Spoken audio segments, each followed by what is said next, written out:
The first skill we'd like parents to work with their children at home is working with 5 frames. Until this skill is established, we shouldn't move on to the 10 frames, but we want to make sure we establish using what's called subitizing and a 5 frame.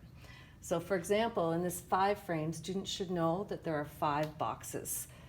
If I fill 2 of them, we want them to know immediately without counting, they need to add 3 more to 2 to get to 5. Same thing, if we have 3, we want them to know immediately you have to add 2 more to get to 5. If you have 4 filled, they need 1 more to get to 5. If they have 5 filled, 0 more to get to 5.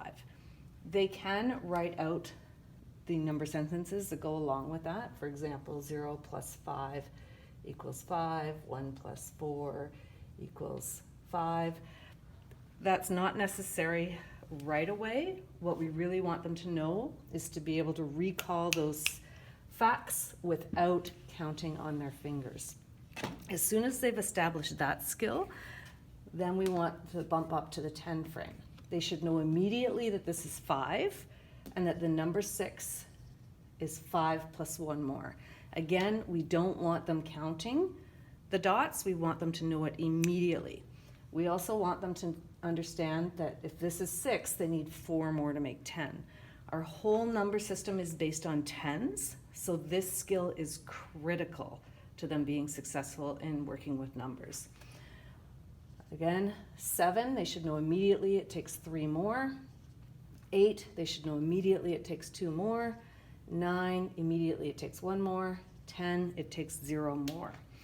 Now, they should be able to do this in any order, so if you present a number to them, they should be able to visualize it with their eyes closed and tell you exactly how many more it takes to make 10. And you should be able to do it in random order, not doing the pairs in order, or else they just memorize that and they're actually not understanding. Then, when that skill's established, we want to base it up, we want to bump it up to 20. Again, we want them to think about the numbers as a whole. So immediately, without counting, they should know that's 15. It's 15 because I have one group of 10, so that's my 1 in my tens column, and 5 ones if I'm thinking about place value. Okay, so the place value table is a pattern, and it's a pattern that repeats. And this is absolutely critical. Those are the ones, the tens and hundreds. And here I have one group of 10, there's my group of 10, and 5 ones. They should know immediately that's the number 15.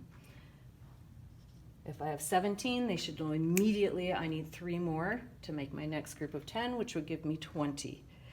So we want them to know these number facts. These are the addition and subtraction facts under 20, because this skill is vital to being able to use this table, which our entire number system is based on, and I'll do another video on that eventually.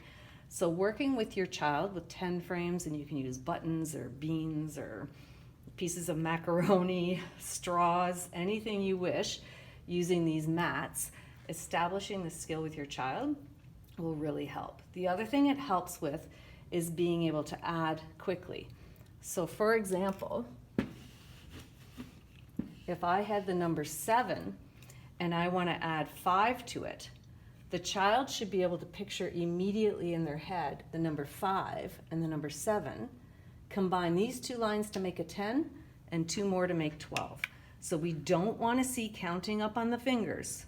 We want them to immediately visualize it and know that 7 plus 5 is 12. So again, using these 10 frames, if they picture any number, so here I'm picturing the number 6, and I'm going to add another 6 to it. Again, they should immediately know it's 12, because those 2 lines will make 10, those make 2. I have a group of 10 plus 2 additional ones, that's a 12. So again, these skills, we want to practice, practice, practice, adding, subtracting. If they're starting with a number like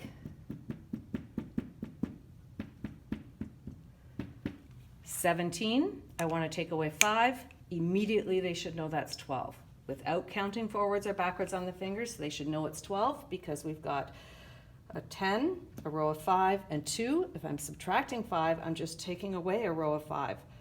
And I only have a 2 and a 10 left, which leaves me with 12. And then you can get into a little more complex. So for example, if I have 17 and I want to take away 6, they should be able to go, oh, if I'm taking away 6, I'm taking away a row of 5, a row of, and then 1 extra. So then I only have 11 left. Again, we want these facts to be automatic. We don't want counting on our fingers. So it just takes repetition, repetition, repetition, and practice working with these 10 frames with your child.